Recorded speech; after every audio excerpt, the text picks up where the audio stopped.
Okay. I will touch here. Okay. So good afternoon everyone. So today I will talk about constacyclic codes over finite commutative chain rings and their properties. So this work is motivated by the result by Calderbank, Hammond, Patrick Solle, Salone, that there are many important nonlinear codes which can be viewed as grey images of linear codes over the ring Z4 of integers modulo 4. Now Z4 is a finite commutative chain ring with the maximal ideal as 2. So this motivated many researchers to study linear codes over Z4 in particular and to study linear codes over finite commutative chain rings in general. So this work is also a small contribution in this direction. So first of all I will fix some definitions, some notations, and I will recall some basic definitions that I need. So let R be a finite commutative ring with unity, n be a positive integer. We shall view Rn, the set of all n tuples over the ring R, as an R module, and a linear code is an R submodule of Rn.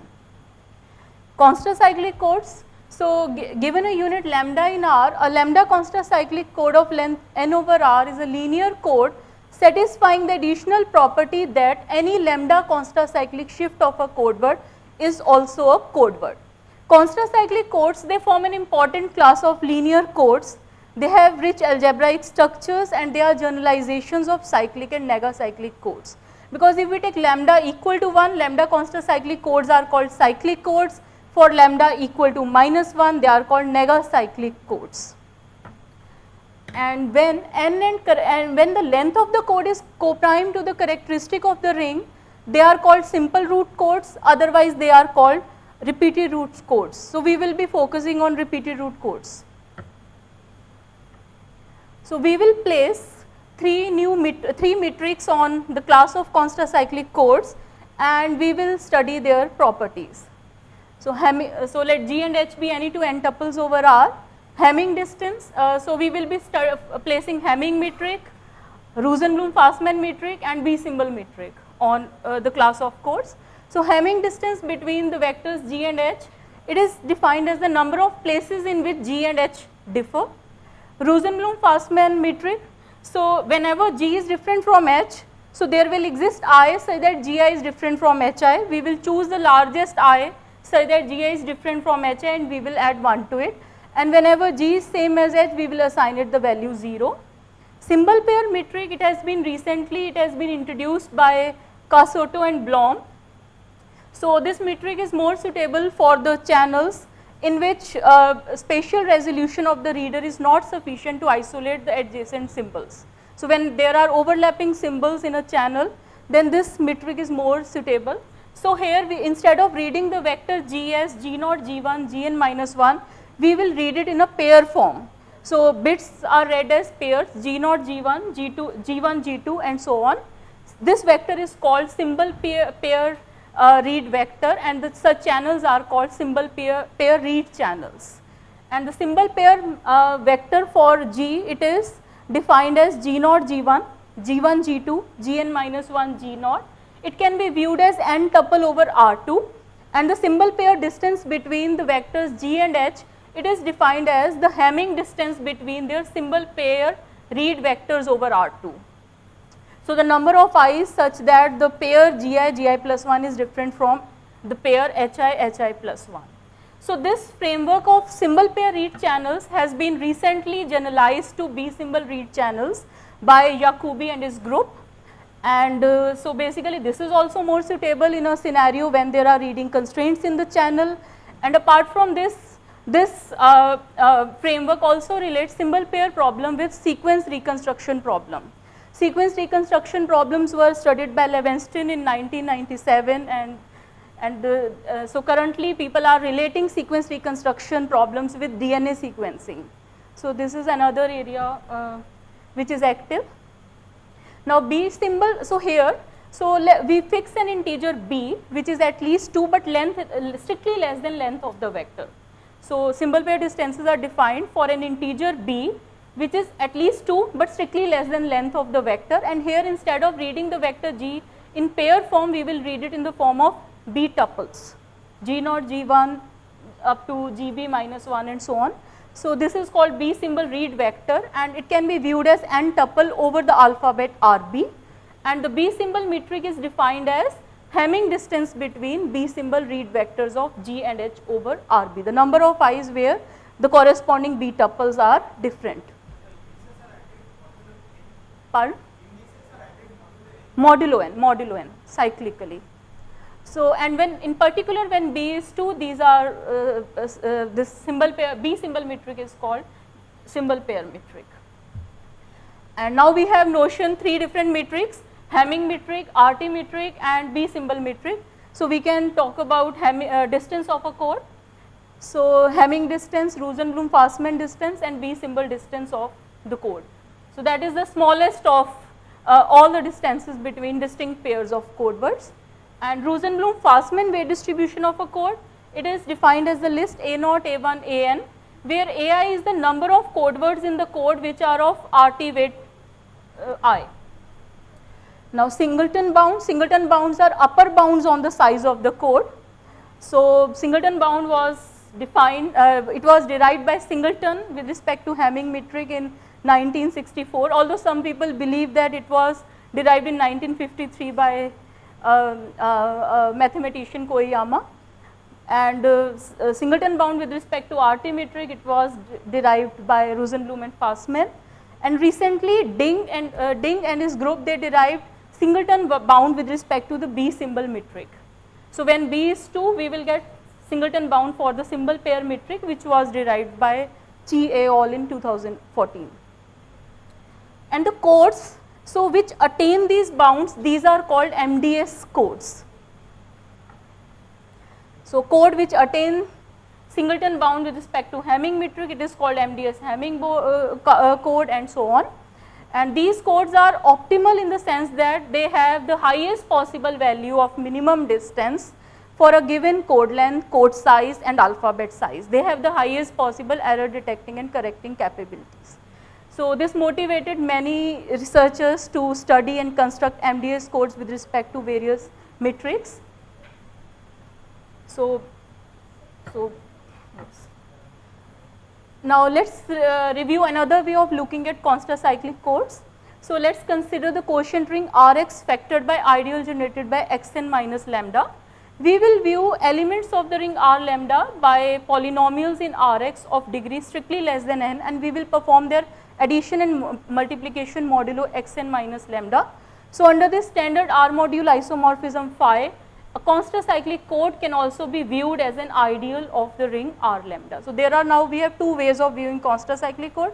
One as R sum modules of Rn satisfying the constacyclic shift property, and other ways as ideals of R lambda. So and now we will also recall some basic properties of chain rings. So finite commutative ring R, it is called a local ring if it has a unique maximal ideal, and it is called a chain ring if all its ideals form a lattice. So every chain ring is a local ring, but every local ring need not be a chain ring. Examples are finite fields, Galois rings, quasi-Galois rings. And so this next result is well known. So it says if R is a local ring and the unique maximal ideal is principal, that is M is an ideal generated by gamma, it is equivalent to saying that M is a local principal ideal ring. So if we have a local ring whose maximal ideal is principal, then all its ideals will be principal, and it is equivalent to saying that R is a chain ring.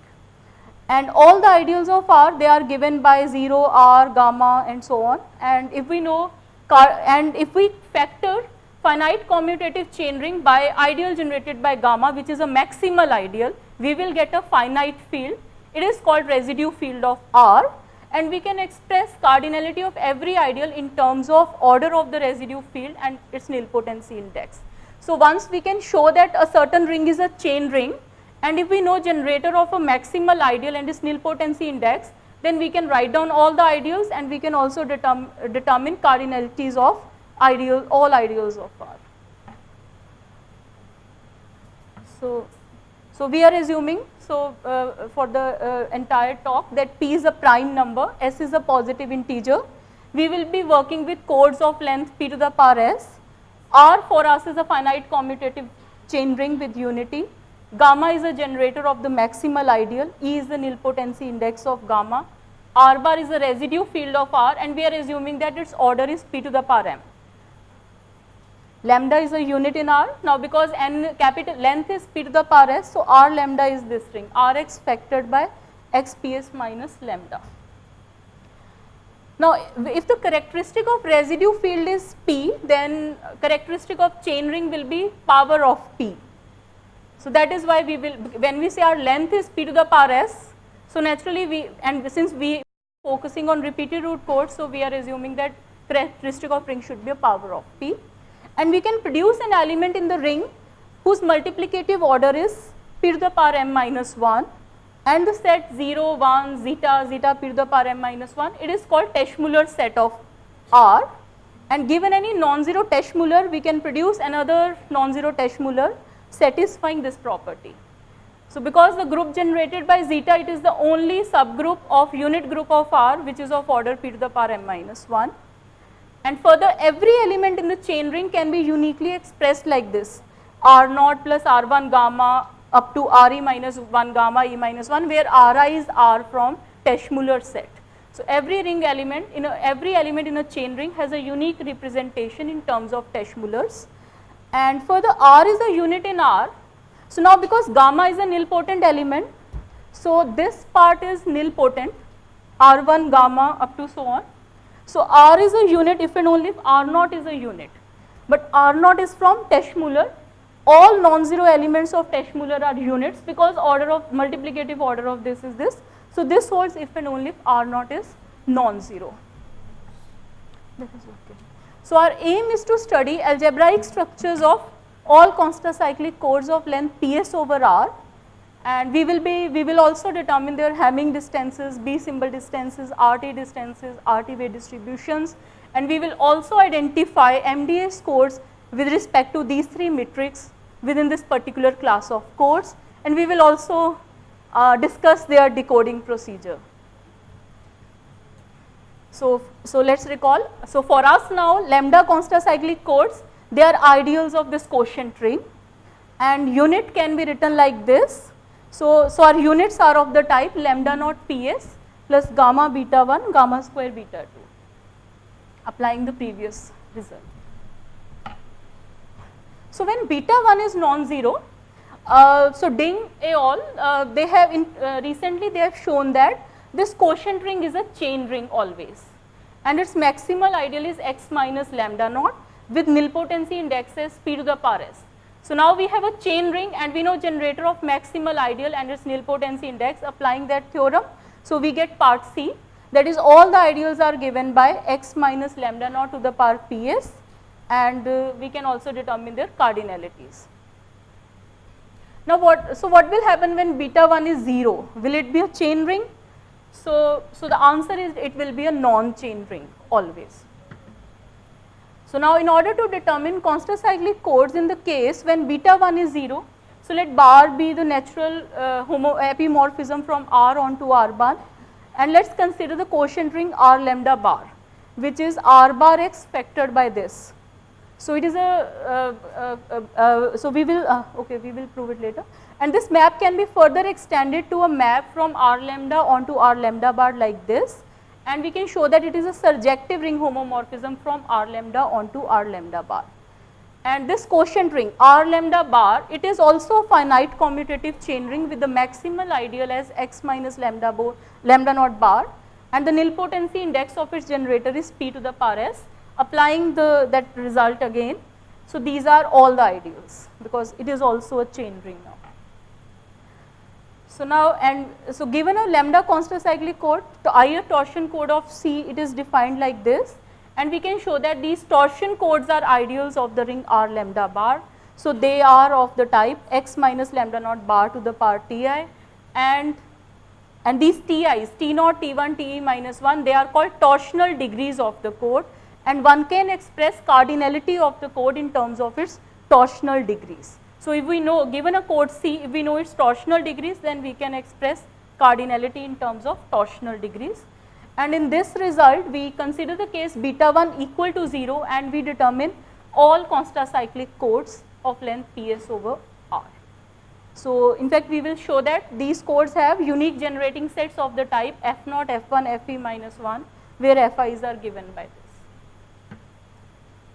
And when beta 1 is non-zero, ideals were obtained by Den and his group, and we observe that those ideals can also be expressed in this form, and the torsional degrees are given by this. And we can also express, we are also, for our convenience, we are expressing their generating sets in the form F0, F1, Fe minus 1, where Fi's are given by this. So for us, Fi's are given by this when beta 1 is non-zero, and by this result when beta 1 is 0. Now for us, every constacyclic code has a unique generating set of the type F0, F1, Fe minus 1. So these are their Hamming distances. So here we are considering both the cases, beta 1 0 and non-zero. And these are the conditions, necessary and sufficient condition for a constacyclic code to be MDS Hamming.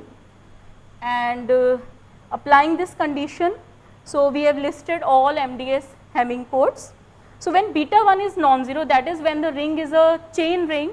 So as you can see, there does not exist any non-trivial MDS code, but in the class when beta 1 is 0, that is ring is a non-chain ring, we are able to identify many MDS codes.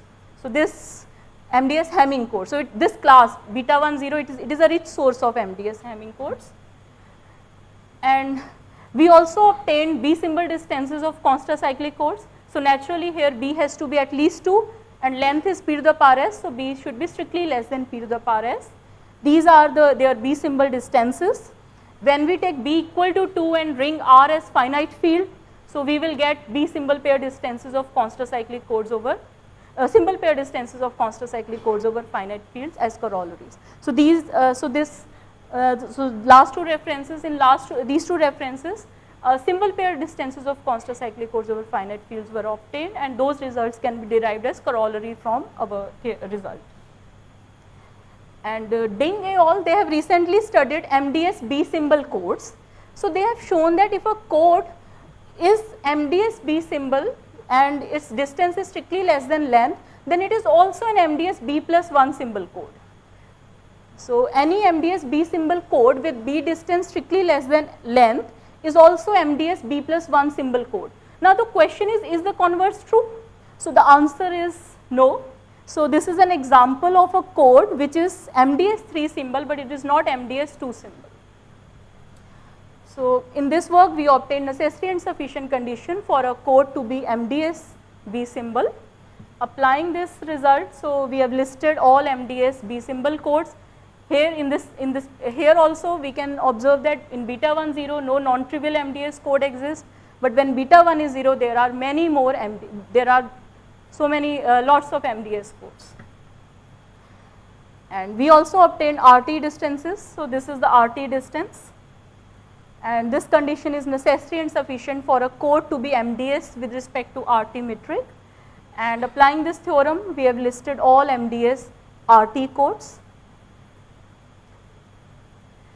And recently Din and his group, they have they determined all 4z minus 1 constacyclic codes of length 2s over the Galois ring. So this Galois ring is a chain ring, and 4z with maximal ideal as ideal generated by 2. So the unit 4z minus 1 can be written like this: 1 plus 2.1 plus 4 times z minus 1. So beta 1 is 1 in this case, beta 1 is non-zero. So essentially this, so here also for this particular choice of lambda, the corresponding quotient ring is a chain ring. So once we know the generator of maximal ideal, we can write down the ideals. He also stated a result without proof on their RT weight distributions. The only explanation which is given in the paper as in the form of a remark was sum of all AIs is equal to the cardinality of the code. We tried to prove that result. We took some examples, but our numbers were not matching with the result stated in DIN. So for example, if we consider this negacyclic code, applying the result of DIN, so we get AIs as this, but the actual values are given by this. So it means there is an error in the result, and in this result we rectified the error, and DIN was considering the case beta 1 non-zero over Galois rings, So here we not only we rectified the error, we extended this work to both the cases, beta 1 0 non-zero over general finite commutative chain rings. So this is the version. And now about decoding. So now, decoding algorithms are known for codes over finite fields with respect to Hamming, RT, symbol pair metric, but no decoding algorithm is known with respect to B symbol metric. So we thought ki can we produce a decoding algorithm for codes over finite commutative chain rings, knowing the decoding algorithm for codes over finite fields? So the answer is yes, and this observation played a key role. So we observed that if we have a non-trivial lambda constacyclic code with a unique generating set as F0, F1, Fe minus 1, then every code word in C can be uniquely expressed like this. Because constacyclic codes over finite commutative chain rings, they have torsion codes which are constacyclic codes over finite fields. So there should be some connection between their decoding algorithm, and this observation also plays a role. So now suppose Cx is transmitted and suppose we receive a vector Wx with the error as Ex. Wx is equal to Cx plus the error. Now Wx can be written like this, and error can also be written like this. So we say that the error pattern E0 plus gamma E1 up to gamma E minus 1, E minus 1, it is of the type delta naught, delta 1, delta E minus 1 if the weight of Ejx is at most delta j. So by a weight here we mean Hamming weight if we are considering Hamming metric, it is B symbol weight if we are considering B symbol metric. And so this theorem actually provides us a decoding algorithm. It says if torsion, either torsion of code can correct errors with weight less than or equal to eta I, then the code can correct all error patterns of the type eta naught, eta 1, eta E minus 1. And we have now, so we have written proof of this theorem in the form of main steps in the proof of the theorem in the form of an algorithm. So this algorithm essentially uses decoding algorithms for codes over finite fields to decode codes over finite commutative chain rings. So these are some useful references related to this work. That's Thanks for your very interesting talk, madam, and maybe we can have some questions. Yeah. It was really very interesting talk. So ma'am, I want to know that what is the decoding complexity for each matrices for this algorithm? So actually we have not looked at complexity part. Okay. This is just basically proof Procedure. written in the form of steps. So, but I have not explored the complexity of this algorithm. Okay, and one more question, like you extended from finite fields to rings, right? So there, what was the difficulty from finite fields to ring, or for the symbol pair matrices? For symbol pair? Matrice thing, construction, like, or finite field symbol pair Was matrice. known. Yeah, and then you But did it for. see, rings general when we are working in a finite field, characteristic is P. So it's easier to deal with the elements. But characteristic of a chain ring can be any power of P. So dealing with those elements was a bit difficult. Thank you, ma'am. Thank you so much.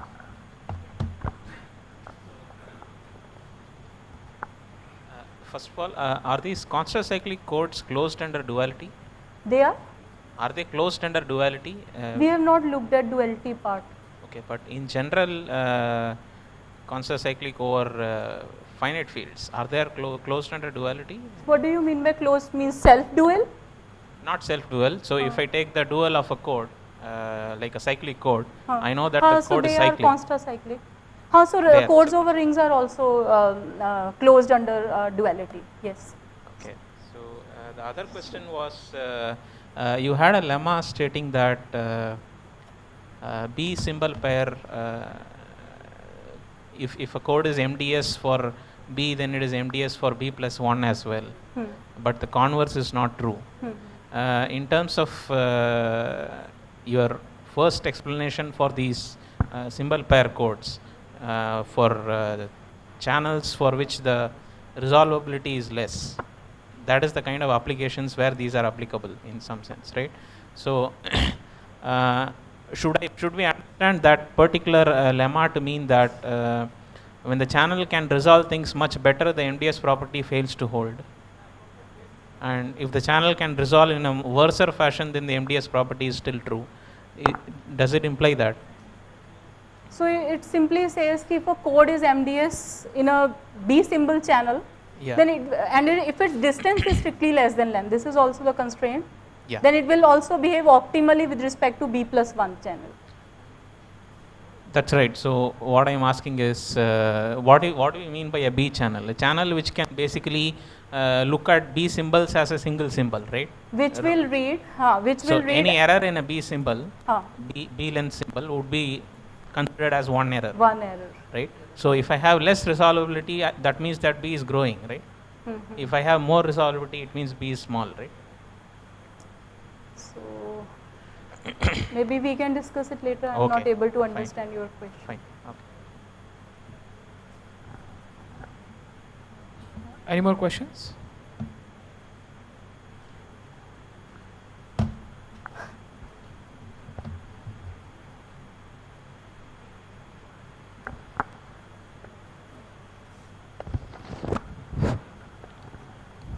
Hello. Yeah. This is Professor Sampath Kumar. He is giving you 5,000 rupees endowment lecture. Thank you. So Anuradha Sharma, she is getting your endowment lecture. Yeah. Thank you. So on behalf of him, it is given by ADMA, but given by him also. Yes. In honor of him. Yes. Thank you. So please, on behalf of him. Thank you. Thank you.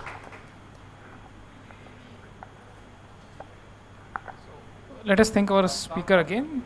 Triple IT Delhi. Triple IT Delhi. You are in IIT, Delhi. you Yes. know Panda? DS Panda. Yes, I know.